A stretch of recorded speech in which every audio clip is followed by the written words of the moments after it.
we discuss about movements of the earth.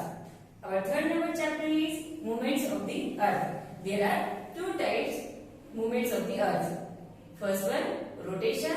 Second one, revolutions. Rotation means the spinning motion of the earth on its own axis is called the rotation. So, what is the effect of the rotation on the earth? So, rotation causes day and night. So, now dear students, let's see our second point. Revolutions. Open your textbooks, page number 234 and mention the date. So, what is the meaning of revolution? When rotating on its tilted axis, the earth also moves around the sun. When our earth moves around the sun on a fixed path, this is called orbit. You can see here. This is sun. So, and another diagram is earth diagrams.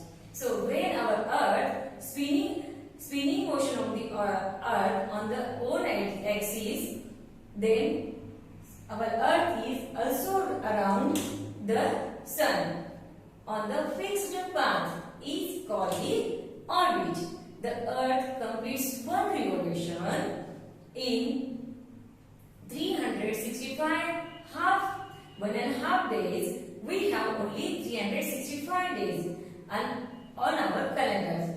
So then 1.5, 1.5 and 1.5 complete one day. This extra day is added 4th year to in the month of February. Which month? February. February has 29 days every 4th year instead of 28 days.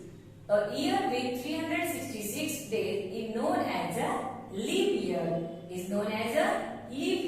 So my dear students, here it is the revolution. What is revolution of the earth?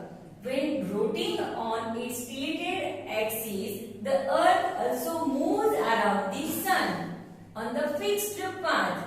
This fixed path called is orbit. So all other planets of the solar system also revolve around the sun in their own orbits.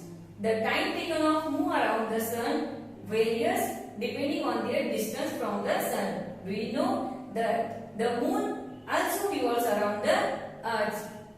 It takes a little more than 27 days to complete one revolution. Our moon is also revolve around our earth. So dear student, what is the effect of revolutions? You can see here, the revolution of the earth around the sun causes season.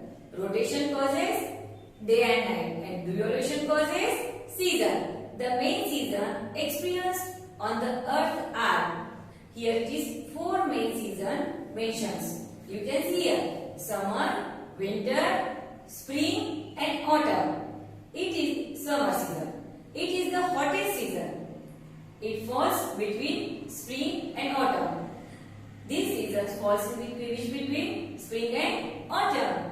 It begins from the middle of March and continues till the end of June. During summer, the days are longer and nights are shorter.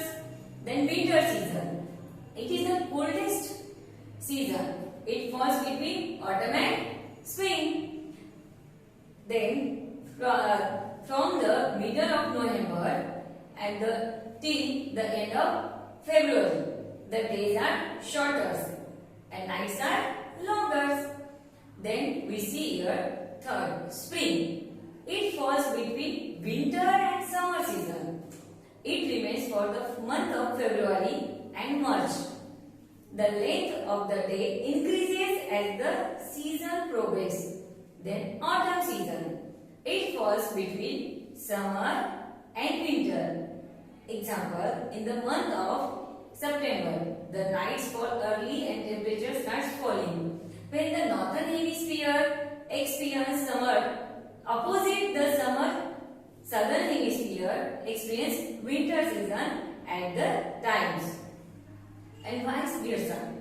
Then our next point, scholastics and equinox. What is the mean by solstice? Solstice, the day on which the sun shines vertically overhead, the Tropic of Cancer or the Tropic of Capricorn, and the during of the day in the longest the hemisphere is called solstice. Solstice hemisphere, Tropic of Cancer and Tropic of Capricorn, and the duration of the day is the longest in that hemisphere is called the solstice. Let's understand the summer solstice and winter solstice with the help of diagram.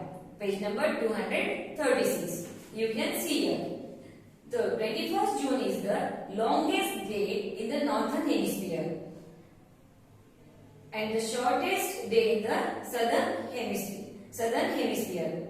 Then 22nd December is the shortest day of the year in the northern hemisphere and the longest day in southern hemisphere. So my dear students, here I explain the diagram. You can see here. You can see. So all over the earth is called equinox. The sun rays fall directly on the equator on the March when it is spring in the northern hemisphere and the autumn hemisphere. Then it known as spring equinox. Autumn equinox occurs 23rd September when it's autumn in the northern hemisphere and the spring is the southern hemisphere. Here you can see here 21st March, then 21st June, 23rd September and 22nd December. So northern hemisphere and southern hemisphere. So summer is northern hemisphere, summer in southern hemisphere. Then autumn in southern hemisphere, the opposite winter in southern hemisphere, and spring is winter hemisphere. Opposite direction, the sun rays fall directly on the equator on the 21st March when it is spring in the northern hemisphere and the autumn hemisphere. So my dear student, it is the changes of our environments. So rotation and revolution. Here two different types of movements of the earth we see here. So dear students, you can write here points to remember, then solve the exercise. Now coming up days our first unit test. So you have to revise first, second, third chapter. Thank you. Have a nice day.